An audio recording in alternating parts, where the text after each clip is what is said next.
భవిష్యత్తు, మన భవిష్యత్ కాలం అండి దీనిలో ఉంది, మన గతం దీంట్లో ఉంది, మన ప్రస్తుత కాలం కూడా ఈ పరిశుద్ధ గ్రంథంలో ఉంది. మనకు జరిగిపోయిన గతం ఉంటుంది, ప్రస్తుతం ఉంటుంది, అలాగే భవిష్యత్ కాలం కూడా ఉంటుంది. కాబట్టి మనం ఏది తెలుసుకోవాలన్నా, దేన్ని గురించి మనం నడుచుకోవాలన్నా, ఏ విషయంలో మనం సరిచేయబడాలన్నా కేవలం మనం పరిశుద్ధ గ్రంథాన్ని ఆధారంగా చేసుకోవాలి. దేవుని మాటను మనం ఆధారంగా చేసుకోవాలి. దేవునికి స్తోత్రం కలుగును గాక. ఈ లోకంలో మనల్ని జాగ్రత్తగా నడిపించగలిగేది, చక్కగా నడిపించగలిగేది దేవుని వాక్యం కంటే ఇంక ఏది కూడా లేదు. ఎంత గొప్పవారైనా, ఎంత మంచివారైనా, ఎంత ఆత్మీయులైనా, ఎంత ఎవరైనా కానీ వాక్యాన్ని మించి మనకు మేలు చేయలేరు. వాక్యాన్ని మించి మనకు మేలు చేయలేరు. దేవుని మాట కంటే మనకు ఎక్కువగా ఎవ్వరి మాట మేలు చేయదు. దేవునికి స్తోత్రం కలుగును గాక. హల్లెలూయా. అందుకనే మనం ఏం చేయాలి అని అంటే దేవుని మాట వైపు మనం చూడాలి. దేని వైపు చూడాలి? దేవుని మాట వైపు చూడాలి. ఎంతోమంది భక్తులు ఎన్నో దినాలు కనిపెట్టారు దేవుని మాట కొరకు. అయ్యా నువ్వు ఒక్క మాట సెలవిస్తే చాలు, ఒక్క మాట నువ్వు సెలవివ్వు అని చెప్పేసి అనేక దినాలు, మరి కొందరు భక్తులు రాత్రంతా గడిపిన వాళ్ళు ఉన్నారు, కొందరు 3 దినాలు, 7 దినాలు, 21 దినాలు గడిపినటువంటి భక్తులు దేవుని సన్నిధిలో. మరి మోషే భక్తుడైతే 40 రాత్రులు 40 పగళ్ళు కొండ మీదకి వెళ్ళిపోయి పర్వతం పైన మరి నీళ్లు అన్నపానములు మరచి దేవుని సన్నిధిలో కనిపెట్టాడు. దేనికోసం వీళ్ళంతా అంటే చెప్పాలి, దేనికోసం అండి? కేవలం వీళ్ళు ఏదో వెండి బంగారం కావాలి, మేడమిద్దలు కావాలి, ఏంటి భూములు పొలాలు ఉద్యోగాలు పిల్లలు ఇవి అవి ఏవో భూ సంబంధమైన ఆశీర్వాదాల కొరకు అడగడానికి వెళ్ళలేదు అక్కడికి. ఆ ఉపవాస ప్రార్థనలోనికి, ఆ సమర్పణ జీవితంలోనికి దేనికోసం వెళ్ళారని అంటే వారి యొక్క ఆత్మీయ జీవితాలను బలపరచుకోవడానికే.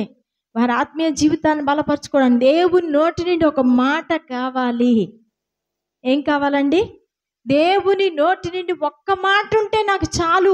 ఆ ఒక్క మాట కావాలనే ఆ భక్తులు అంతంత దూరాలు వెళ్ళి ఆ ఇల్లు మర్చిపోయి, పిల్లలు మర్చిపోయి, కుటుంబాలు మర్చిపోయి, ఏమండి సమర్పణ జీవితం కలిగి దేవుడు ఒక మాట సెలవిస్తే నా జీవితం అంతా మారిపోద్ది కదా అని చెప్పి మరి దేవుని సన్నిధిలో కనిపెట్టినటువంటి భక్తులు ఎంతోమంది ఉన్నారండి. దేవునికి స్తోత్రం కలుగును గాక. సరే, అలా కనిపెట్టి ప్రార్థించి ఉపవసించి దేవుడి సన్నిధిలోనికి ప్రత్యేకంగా వెళ్ళిపోయిన వారితో దేవుడు ఎప్పుడైనా ఎవరితోనైనా మాట్లాడకుండా ఉన్నాడా? చెప్పాలి. ఎవరితోనైనా మాట్లాడకుండా ఉన్నాడా అండి? యాకోబు రాత్రంతా దేవునితో పెనుగులాడాడు కదా. మరి మాట్లాడకుండా వదిలేశాడా దేవుడు? అసలు యాకోబు పేరుకి మోసగాడని అర్థం. మోసం చేసి వస్తున్నాడు. మోసం చేసే కదా వస్తున్నాడు. ఎవరిని మోసం చేశాడంటే ఎవరినో కాదు, సొంత కన్న తండ్రిని మోసం చేశాడు కదా.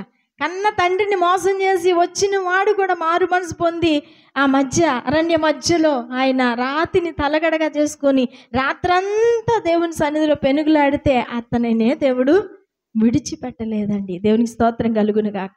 అతనితో కూడా దేవుడు మాట్లాడాడా లేదా? మాట్లాడాడు.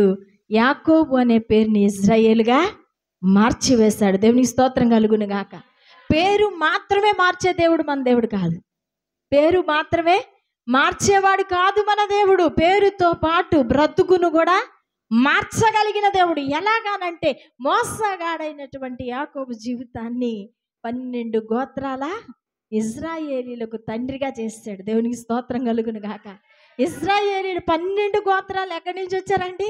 యాకోబులో నుండి పుట్టుకొచ్చారు. ఎంత గొప్ప అద్భుతం!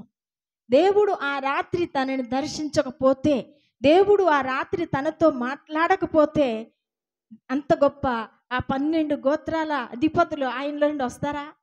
చెప్పాలి, వస్తారా? ఆయన పక్షపాతి కాదు.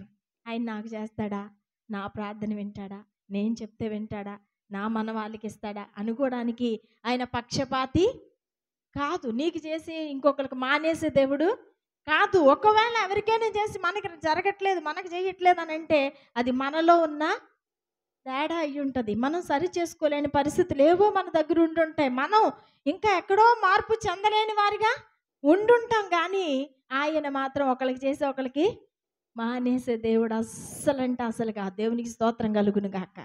హల్లెలూయా. మొత్తానికి దేవుని మాటను కోరుకున్నాడు యాకోబు. ఈ భూప్రపంచం మీదకి 12 గోత్రాల ఇశ్రాయేలీయులను తనలో నుండి తీసుకొని వచ్చాడు. ఒక రాత్రంతా మనవి చేసినటువంటి యాకోబుని విడిచిపెట్టలేదు. 3 దినాలు ప్రార్థించినటువంటి ఎస్తేరుని విడిచిపెట్టాడు ఆ దేవుడు. ఏమండి, 3 దినాలు పాలు తాగే పసిబిడ్డలకు కూడా ఉపవాస దినాలు ప్రకటించిన రోజులు. మరి ఎంతో అద్భుతంగా ఆ యూదులందరినీ రక్షించడానికి, ఆ గొప్ప రక్షణ ఆ ప్రజలకు ఇప్పించడానికి దేవుని పాదాలు పట్టుకొని పెనుగులాడినటువంటి ఎస్తేరుని దేవుడు విడిచిపెట్టాడండి. అయితే ఎస్తేరు ఆ ప్రయత్నంలో ఉండగా ఎన్నో ప్రయత్నాలు తన గురించి జరిగాయా లేదా? అవి ఆపడానికి, దేవుని దీవెన పొందకుండా చెయ్యాలని, దేవుని ఆశీర్వాదానికి పాత్రురాలుగా అవ్వకుండా చెయ్యాలని, ఏదో ఒక రీతిగా ఆటంకపరచడానికి రకరకాలుగా మళ్ళీ తనకు కావాల్సిన వారి దగ్గర నుంచి కూడా ఆటంకాలు కలిగాయి. తన చుట్టూ ఉన్న వారి దగ్గర నుంచి ఆటంకాలు వచ్చాయి. అయినప్పటికీ కూడా దేవుడు ఎస్తేరుని విడిచిపెట్టలేదు. దేవునికి స్తోత్రం కలుగును గాక. దీనులైనటువంటి మనలను, ఆనాడు దీనురాలైనటువంటి ఎస్తేరుని దేవుడు ఆశీర్వదించి అహష్వేరోషు రాజు కనుదృష్టి ఆమె మీద పడేటట్టుగా చేసి ఒక కోటలో గొప్ప మహారాణిగా ఆశీర్వదించాడు కదా. ఆశీర్వదించాడు కదా అని ఆ కోటలోకి వెళ్ళి మునుపటి జీవితాన్ని తను మర్చిపోతానంటే అవుతుందా అండి? ఒప్పుకుంటాడా దేవుడు? ఒప్పుకోలేదు. కోటలో పెట్టిన దేవుడు తనకు ఒక బాధ్యతను కూడా అప్పగించాలనుకున్నాడు. దేవునికి స్తోత్రం కలుగును గాక. మనల్ని కూడా దేవుడు దీవిస్తాడు, కొంచెం హెచ్చిస్తాడు. హెచ్చించిన తర్వాత మనకు కూడా కొన్ని బాధ్యతలు అప్పగిస్తాడు.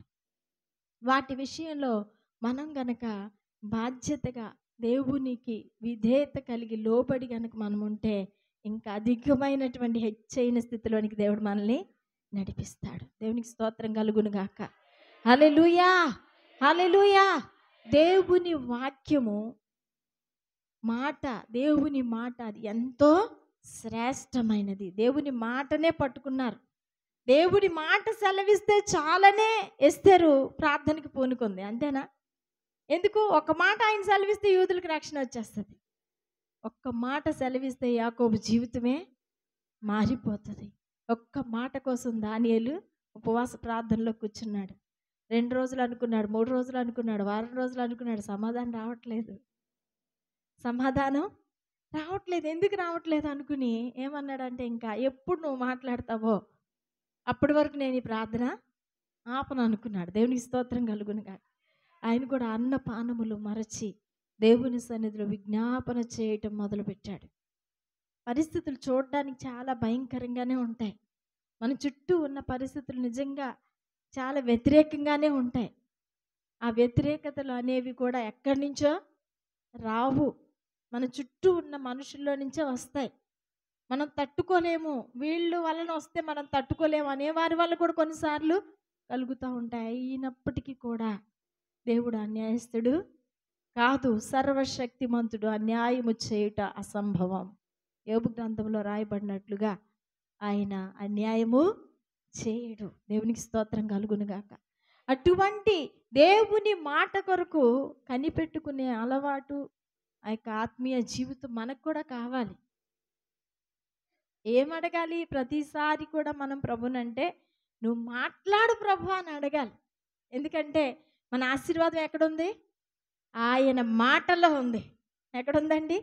ఆయన మాటలో ఉంది. పూర్వం కథలు చదివేవాళ్ళం.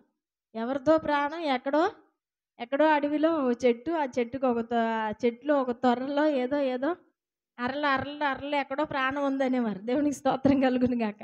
నీ కథలు.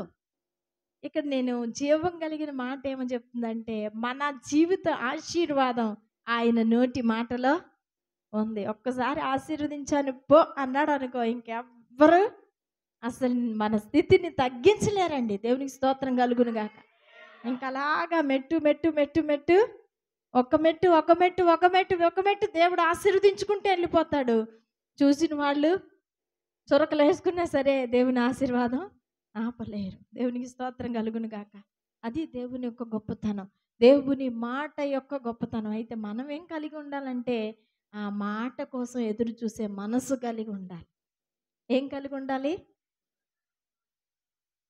కోసమే లోకం మాటల కోసం కాదు.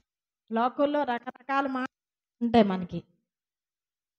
రకరకాలు వస్తూ ఉంటాయి. హల్లెలూయా!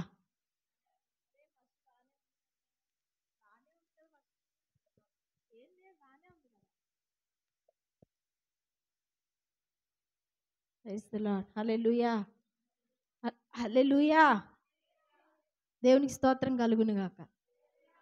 కాబట్టి దేవుని మాట కోసమే మనం ఎదురు చూసి నిరీక్షణ కలిగి వేచి ఉండేవారిగా మనం ఉండాలి. అలా ఉన్నప్పుడు దేవుడు ఎప్పటికీ కూడా మనల్ని విడిచిపెట్టేవాడు కాదు. దేవునికి స్తోత్రం కలుగును గాక. మన జీవితాన్ని మనకి చూపించేది దేవుని మాటే. మన జీవితాన్ని మనకి చూపించేది మాటే. తెల్లవారు లేస్తే అందరూ ఎవరైనా అద్దం చూడకుండా బయటకు వస్తారా? చెప్పండి. వాక్యం అన్నా చదవకుండా బయటకు వస్తారు కానీ అద్దం చూసుకోకుండా బయటికి రారు. ఫస్ట్ ఎలాగుందో ఈ మొహం అనుకొని ఫస్ట్ చూసుకొని జుట్టు అది సరి చేసుకొని అప్పుడు బయటకు వస్తారు. దేవునికి స్తోత్రం కలుగును గాక. ఆ అద్దం ఎలాగైతే మన ముఖాన్ని మనకి మనం ఉన్న ముఖాన్ని అంటే మనం ఎలాగున్నామో అలా ఒరిజినల్ చూపిస్తుంది. ఏమన్నా అదేమన్నా మాయ ఏమైనా చేస్తుందా అద్దం? ఏ మాయలు చేయదండి. మనం ఎలాగున్నాం ఒరిజినల్ మన రూపాన్ని మనకి చూపిస్తుంది. దేవుని వాక్యం కూడా ఎలా చూపిస్తుందండి? మనం ఎలాగున్నామో అలా చూపిస్తుంది. దేవునికి స్తోత్రం కలుగును గాక. నేను ఒక ఉపమానం విన్నాను, ఎగ్జాంపుల్. అది మీకు కూడా చెప్తాను. దేవునికి స్తోత్రం కలుగును గాక. ఒక ఇంట్లో ఒక భార్య భర్త ఉన్నారు. వాళ్ళు చాలా ప్రేమగా ఉండేవాళ్ళంట. అయితే అక్కడ ఆ భర్త రోజు తన గదిలోనికి వెళ్ళి ఆ గదిలో మంచం కింద ఒక పెట్టి ఉందండి. ఇనపెట్టి ఉందంట. ఆ పెట్టి తీసి ఆ పెట్టిలోని ఒక పాతకాలపు ఫోటో ఫ్రేమ్ లాగా ఒకటి ఉందంట. అది తీసి ప్రతిరోజు చూసుకునేవాడంట. చూసుకొని దాంతో మాట్లాడుకొని మరలా పెట్టేసేవాడంట. రోజు వెళ్ళేవాడంట. తను ఏమనుకుంటున్నాడంటే ఏదో దానివల్ల అతడికి ఒక సంతృప్తి కలుగుతుంది. అది అలా చూసుకొని రోజు మళ్ళీ జాగ్రత్తగా పెట్టిలో పెట్టేసి బయటకు వచ్చేవాడంట. అప్పుడు వెళ్ళేవాడట డ్యూటీకి. పనికి వెళ్ళినా ఎక్కడికి వెళ్ళినా ముందు అది చూసుకొని తర్వాత వెళ్ళేవాడట. ఇలాగ వెళ్తుంటే ఒకరోజు ఆ భార్య కనిపెట్టిందంట. ఏంటి రోజు ఎవరితో మాట్లాడుతున్నాడు? గదిలోకి వెళ్ళి రోజు పెట్టి తీస్తాడు, అందులో నుంచి ఏదో ఫోటో తీస్తాడు, చూసుకుంటాడు, మాట్లాడుకుంటాడు, మళ్ళీ వస్తాడు, ఏదో చేస్తున్నాడు, ఏదో జరుగుతుంది నాకు తెలియకుండా అని చెప్పి ఒకరోజు ఆమె వెళ్ళిందంట. అతను డ్యూటీకి వెళ్ళిపోయిన తర్వాత జాగ్రత్తగా ఆ గదిలోకి వెళ్ళి జాగ్రత్తగా ఆ బాక్స్ ఓపెన్ చేసి అందులో ఉన్నటువంటి ఆ ఫోటోని తీసి చూసిందంట. చూస్తే అక్కడ ఒక అందమైన స్త్రీ ముఖం కనిపిస్తుందంట. అనిపించగానే అమ్మా, ఈరోజు ఇతను చేసే పని ఇదా? దీంతో మాట్లాడడానికే రోజు ఈ గదిలోకి వస్తున్నాడు. డ్యూటీకి వెళ్ళే ముందు వచ్చి రోజు ఇది ముఖం చూసి దీంతో మాట్లాడుకొని ముచ్చట్లాడుకొని అప్పుడు డ్యూటీకి వెళ్తున్నాడు. అంటే ఎక్కడో ఉంది, ఏదో సంగతి జరుగుతుంది, నాకు తెలియకుండా దాచిపెడుతున్నాడు. అంటే దీని ముఖం చూడకుండా ఒకరోజు కూడా ఉండలేకపోతున్నాడు అనుకొని మళ్ళీ జాగ్రత్తగా ఎలాగుందో అలా దాచిపెట్టేసింది. దాచిపెట్టి అలా కోపం దిగమింగుకొని రాత్రికి రాగానే మొదలుపెట్టిందంట. హల్లెలూయా! మొదలు పెడతారు కదా ఆడవాళ్ళ సంగతి అలాగా ఉంటుంది కొన్నిసార్లు. దేవునికి స్తోత్రం. అలాంటి విషయాలంటే అసలే తట్టుకోరు. ఇక వచ్చింది, ఎప్పుడు వస్తాడని చూసి నీ సంగతి నాకు తెలుసులే అంటుందంట. ఏంటి నా సంగతి నీకు తెలుసు? ఏంటి కొత్తగా మాట్లాడుతున్నావు? ఏంటి సంగతి అంటే, లేదులే, నువ్వు రోజు ఏ ఘనకార్యం చేస్తున్నావు నాకు తెలుసులే. నువ్వు బయటకు ఒకటి ఉంచుకొని లోపల ఒకటి మాట్లాడుతున్నావు, రకరకాలుగా ఉన్నది నీ పరిస్థితి, అసలు ఏం బాగోలేదు, నాకు ఇప్పుడే అర్థమైంది ఈరోజే అన్నదండి. ఈరోజు ఏం జరిగిందబ్బా అని ఆలోచించుకుని రోజు ఉన్నట్టే ఉన్నాడు కానీ ఏం కనపడట్లేదు. సరే అని చెప్పి ఏంటి చూసావు, నువ్వు మర్యాదగా చెప్పు అని అడిగితే అప్పుడు మొదలెట్టిందండి. నువ్వు రోజు గదిలోకి ఎందుకు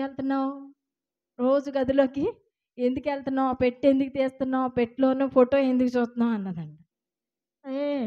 ఆ పెట్టి నేను ఎందుకు చూస్తాను? ఆ పెట్టిలో మా నాన్న ఫోటో ఉంది, వెళ్ళి నేను చూసుకుంటున్నాను.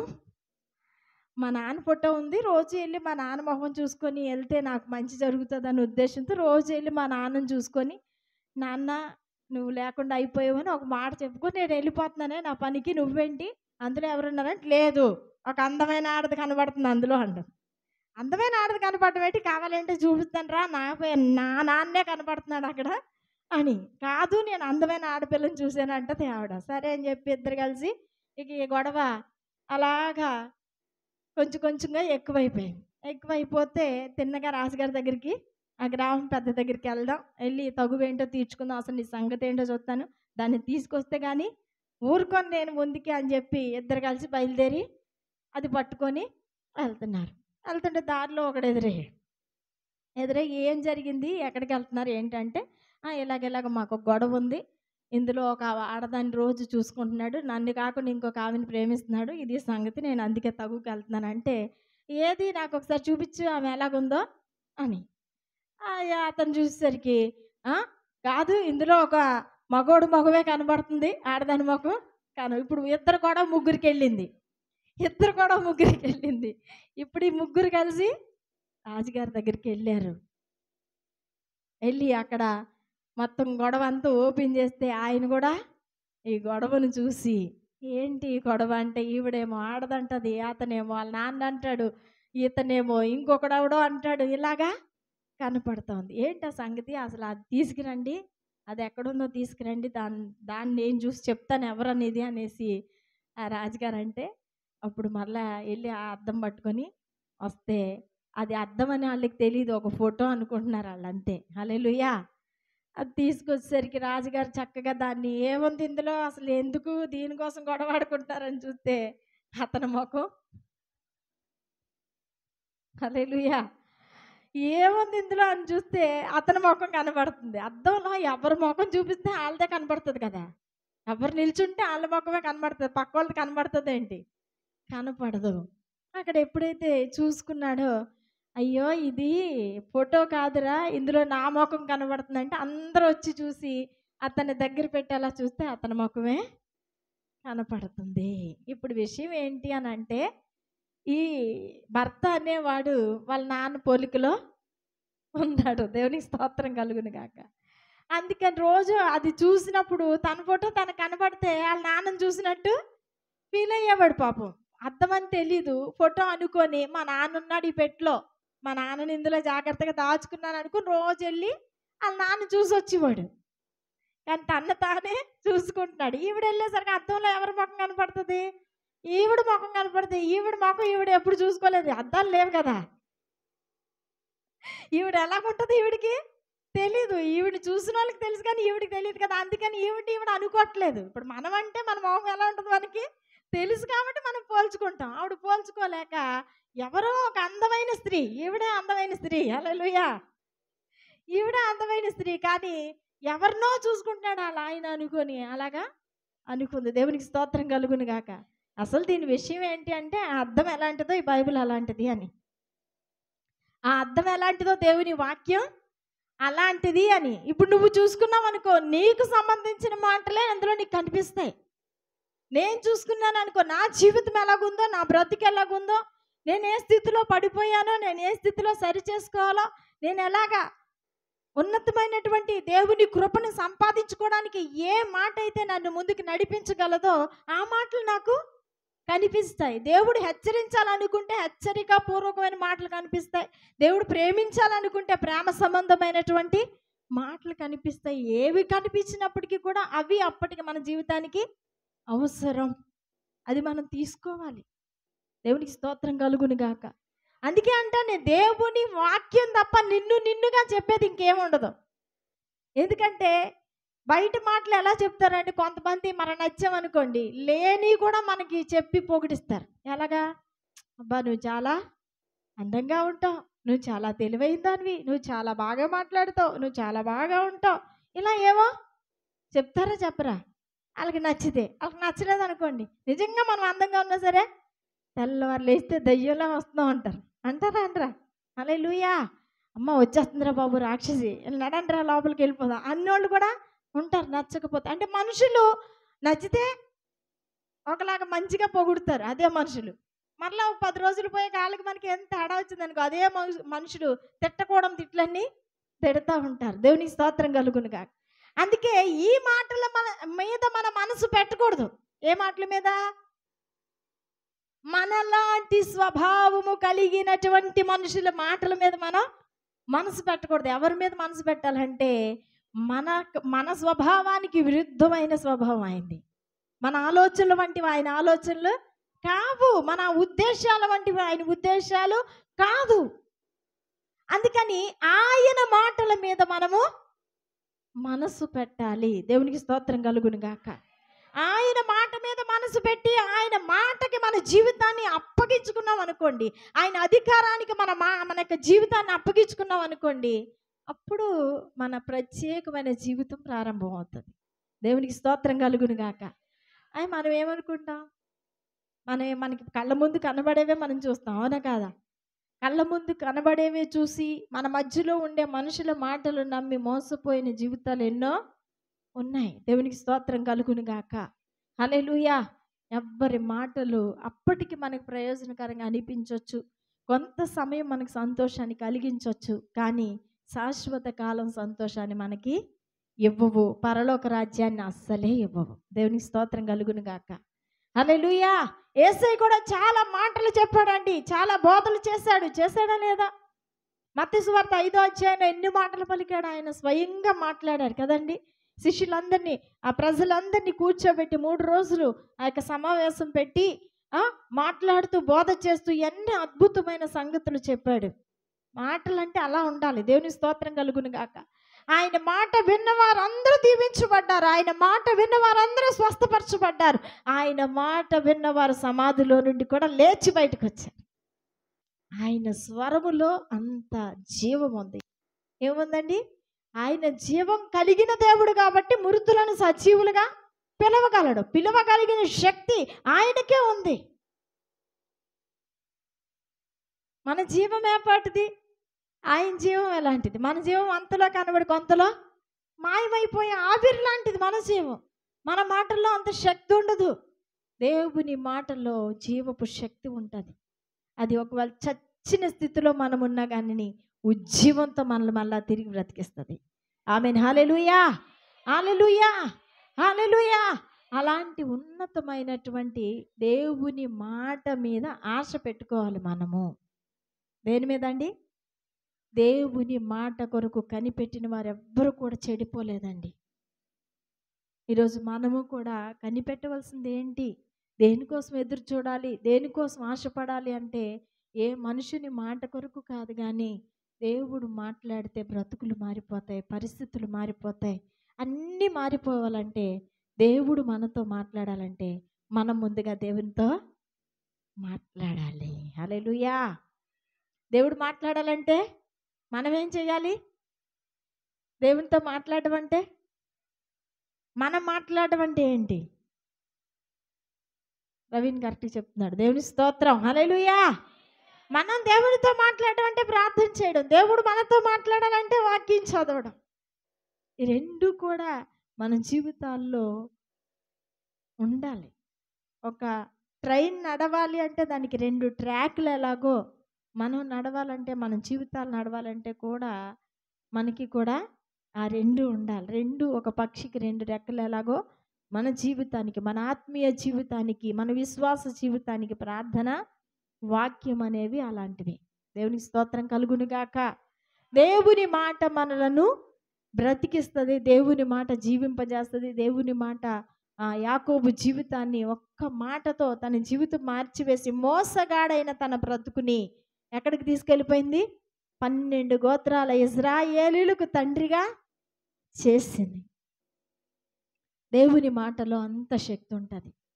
అలాంటి మాట సౌలుని దర్శించి, మనం ఇందాక పాట పాడుకున్నాం కదండి, ఆయన ప్రజలను హింసించే సౌలును దర్శించి పౌలుగా మార్చావు. దేవునికి స్తోత్రం కలుగును గాక. దేవుని మాట వినగానే సౌలు యొక్క కన్నుల్లో నుంచి పొరలు వంటివి రాలిపోయాయంట. దేవునికి స్తోత్రం కలుగును గాక. దేవుని స్వరములో ఆ స్వరం వినే మనసు మనకుంటే ఎలాంటి పొరలైనా సరే, ఎలాంటి తెరలైనా సరే తొలగిపోతాయి అంతే. ఎలాంటి అంధకారమైన తొలగిపోద్ది, వెలుగు కలుగుతుంది. దేవుని వెలుగు మన మీద ప్రకాశిస్తుంది. దేవునికి స్తోత్రం కలుగును గాక. అలాంటి వెలుగు ప్రకాశించాలి మనలోనంటే మనం ఏం చేయాలి? దేవుని మాటను వినాలి. దేవుని మాటను వినాలంటే మనం కూడా విరిగి నలిగిన హృదయం కలిగి ఆయన సన్నిధిలో కన్నీరు కార్చి ప్రార్థించి దేవుని యొక్క చిత్తాన్ని కనిపెట్టి గ్రహించి ఆయన కొరకు ఎదురు చూసేటటువంటి మనసు మనకు ఉండాలి. దేవునికి స్తోత్రం కలుగును గాక. హల్లెలూయా, హల్లెలూయా, హల్లెలూయా. దేవుని మాటను సరిగా అర్థం చేసుకోకపోతే అలాంటి పరిస్థితులు వస్తాయి. ఆ ఇంట్లో పరిస్థితి చాలా ప్రేమకరమైనటువంటి పరిస్థితే, కానీ ఎక్కడికి వెళ్ళిపోయింది? పెద్దల వరకు, ప్రెసిడెంట్ల వరకు వెళ్ళిపోయింది గొడవలతో. ఎందుకు అంటే సరిగా అర్థం చేసుకోలేదు వాళ్ళ అర్థాన్ని. దేవుని వాక్యాన్ని కూడా చాలామంది సరిగా అర్థం చేసుకోక రకరకాలైనటువంటి పరిస్థితులు ఎదురుగా వచ్చేస్తూ ఉంటాయి. దేవునికి స్తోత్రం కలుగును గాక. మరి చేయాల్సినవి చేయలేకపోతుంటాం, అక్కర్లేనన్నీ కూడా మీదనేసుకుంటాం. మరి దేవునికి విరోధంగా మారిపోతాం. కొన్నిసార్లు దేవుడే మనకి శత్రువు అనుకుని భ్రమలో బ్రతికేస్తూ ఉంటాం. దేవునికి స్తోత్రం కలుగును గాక. వీటన్నిటికీ కారణం ఏంటి అంటే దేవుని వాక్యాన్ని మనం ఎలా తీసుకోవాలో అలాగా తీసుకోకపోవటం వల్లే. దేవుని వాక్యాన్ని కనుక మనం అలా తీసుకుంటే ఆత్మ బలాన్ని మనము పొందుకుంటాం. దేవునికి స్తోత్రం కలుగును గాక. పోయిన వారం ఏం చెప్పుకున్నాం మనం? చెప్పాలి. మనకు బలమై ఉన్న దేవుడు మనకేమై ఉన్నాడు? బలమై ఉన్నాడని చెప్పుకున్నాం. దేవుని మాటను వింటూ ఉంటే మనకి ఎక్కడ లేని బలం, నీరసం, బాగోలేదు, ఓపిక లేదు, శక్తి లేదు, ఈరోజు అది ఆ రోజు ఇది అనుకునే పరిస్థితే మనకి ఎన్ని ఉంటాయి అన్నీ వస్తాయి. బలహీనతల్లో లోకంలో ఎన్ని రోగాలు ఉన్నాయి అన్నీ వస్తాయి ఒకటి. కానీ వచ్చినా కానీ మనం దేవుని బలం ఎలా ఉంటుందంటే మనల్ని దినదినము బలపరుస్తుంది. దేవునికి స్తోత్రం కలుగును గాక. అదే చెప్పాను నేను. అపోజిట్ పౌలు ఏం చెప్పాను? నేను ఎప్పుడు బలహీనుడనో అప్పుడే బలవంతుడను. అలాంటి బలం అంటే ఎండిపోని బలం, చచ్చిపోని బలం, దినదినం వృద్ధి పొందే బలాన్ని దేవుడు మనకిచ్చి ముందుకు మనకి నడిపిస్తాడు. దేవునికి స్తోత్రం కలుగును గాక. అందుకే మనుషుల గురించి కాదు కానీ ఆలోచించాలి. మనం రోజంతా ఎంత ఖాళీ దొరికినా, ఎంత టైం దొరికినా, నాకైతే కొంచెం ఖాళీ లేదు కానీ ఖాళీ దొరికితే ఏం చేస్తున్నారండి జనాలందరూ? ఎవరి గురించి ఆలోచిస్తున్నారు చెప్పాలి? మనుషుల కోసమే. మన ఆలోచన మనుషుల కోసమే. తెల్లవారు లేస్తే మనుషుల కోసమే మన ఆలోచన, మన మనసు, మన మాట, మనం చేసే పనులు అన్నీ మనుషుల కోసమే చేస్తాం. కానీ దేవుని కోసం అసలు మాట్లాడతామా? దేవుని కొరకు ఎవరితోనైనా మాట్లాడుతున్నామా? తెల్లవారు లేచి చెప్పాలి, మాట్లాడుతున్నామా? దేవుడు మనకి నోరు ఎందుకు ఇచ్చాడు తెలుసా? రక్షణ ఎందుకు ఇచ్చాడు తెలుసా? దేవుడు ఇచ్చినటువంటి జీవితాన్ని, దేవుడిచ్చిన రక్షణ జీవితాన్ని గురించి ఇతరులతో మనం ఆయన గురించి మాట్లాడమని. దేవునికి స్తోత్రం కలుగును గాక. పనికి మాలిన మాటలు పక్కన పెట్టి దేవుని మాటలు మన నోట్లో ఉంటే అది మనకి జీవం. ఆమేన్. హల్లెలూయా, హల్లెలూయా. నీకెప్పుడు ఎవరు ఎదురుపడినా, నువ్వెప్పుడు ఎవరితో కూర్చున్నా ఎవరి గురించి మాట్లాడాలి? దేవుని గురించే మాట్లాడాలి. మనుషుల గురించి అసలు మాట్లాడొద్దండి. మనుషుల గురించి అసలు ఆలోచించవద్దు.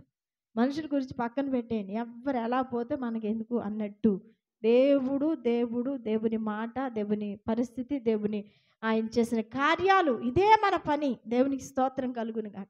ఇలా చేయటం వల్ల, ఆయన మాట వినటం వల్ల విశ్వాసము కలుగుతుంది. ఆయన మాటను స్మరించటం ద్వారా నూతన బలము కలుగుతుంది. ఆయన కొరకు ఎదురు చూడటం వల్ల ఏం కలుగుతుందండి?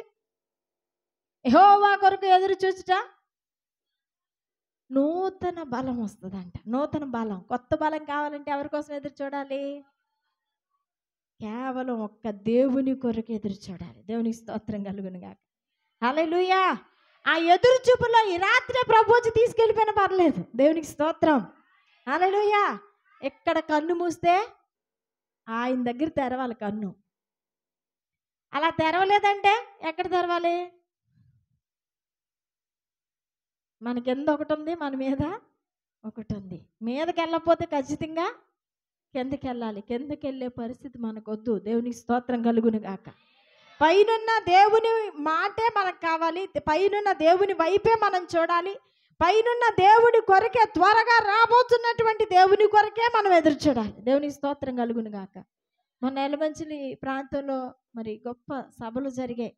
ఎక్కడో విశాఖపట్నం నుండి ఒక సంఘస్థులు బాప్టిస్ట్ చర్చ్ వాళ్ళు వచ్చి అక్కడ పెద్ద మీటింగ్స్ పెట్టారు. ఒక అతను అంధుడు, కన్నులు లేవు. ఆయన కన్నులు లేకపోయినా ఆయన అన్ని చూస్తున్నాడు. దేవునికి స్తోత్రం. దౌర్భాగ్యం ఏంటి అంటే కన్నులుండి కూడా మనం ఏమి, కన్నులు ఉన్నాయా మనకి అందరికీ? చూసామా ఎలమంచిలో జరిగిన అద్భుతాలు? చూసామా? అంటే మనం ఎవరిమి? కళ్ళున్నా గుడ్డోళ్ళమే. దేవుని పిలుపు మన దగ్గరికి వచ్చినా, దేవుని కబురు మన దగ్గరికి వచ్చినా మనం వెళ్ళాము. మరి దేవుని రాజ్యం వచ్చినాడు వెళ్ళగలమంటారా? దేవుని రాజ్యం ఎలాగొస్తుందో తెలుసా? ముందుగా చెప్పుంటే బాగుండండి. ఏసయ్య గారు ముందుగా అన్న ఫోన్ చేశారు కదండి, 3 రోజులు ముందు చేస్తే ముందుగా బట్టలు ఉతికేసుకొని, ముందుగా అన్నం వండేసుకొని, పిల్లలు కట్టేసి నిద్రించేసి వచ్చేద్దరండి అంటే ఆగుతుందా పరలోక రాజ్యం? ఈ పిలుపులు ఎందుకు వస్తున్నాయి అనుకున్నారు? ఈ మీటింగులు పిలుపులు, సువార్తల పిలుపులు, పాస్టర్ గారి ఫోన్లు ఎందుకు వస్తున్నాయో తెలుసా మీకు? దేవుని రాకడ కూడా అలాగే ఉంటుందని చెప్పడానికి. ఏడుపు రావాలి, నవ్వు కాదు మనకి. దేవునికి స్తోత్రం కలుగును గాక. ఒకవేళ దేవుని రాజ్యం కొరకు ఆయన బూరలు వినబడినప్పుడు మనం వెళ్ళలేకపోతే, ఉన్న పాటున వెళ్ళలేకపోతే ఏంటి మన పరిస్థితి? అక్కడ ఉండకపోతే ఎక్కడ ఉండాలి? ఇక్కడ ఉండాలి. ఇందుని ఎవడు తప్పించలేడు. తప్పించేవాడు ఈ లోకంలోనే ఎక్కడికి వెళ్ళలేడు. దేవునికి స్తోత్రం కలుగును గాక. కాబట్టి ఇంకా అలాగ అనుకొని మనం ఉండిపోయే కాలం కదా. ఆయన చెప్పిన మాటలు వింటే అసలు ఎముకల్లో నుంచి వణుకు పుట్టుకొచ్చింది. దేవుడు రాకడ, సంఘం ఎత్తబడడం అద్భుతమైన విషయాలు. ఇప్పుడు జరుగుతున్న విషయాలు 20 సంవత్సరాల క్రితమే చెప్పాడంట అతను. ఆధార్ కార్డు, ఫోన్లు, సిమ్ కార్డులు, ఇవన్నీ అంత భవిష్యత్ అంతా కళ్ళ ముందు అలా పరిచినట్టుగా చెప్పాడు. దేవునికి స్తోత్రం కలుగును గాక. దేవుడు అతను దీవించును గాక. అతని మెసేజ్లు కావాలంటే యూట్యూబ్లో కూడా ఇప్పుడు అందుబాటులోనే ఉన్నాయి, చూడవచ్చు, తెలుసుకోవచ్చు. కానీ దేవునికి రాకడ కొరకు జాగ్రత్త పడకపోతే మన విశ్వాస జీవితం అంతా కూడా దేవునికి స్తోత్రం కలుగును గాక. హల్లెలూయా.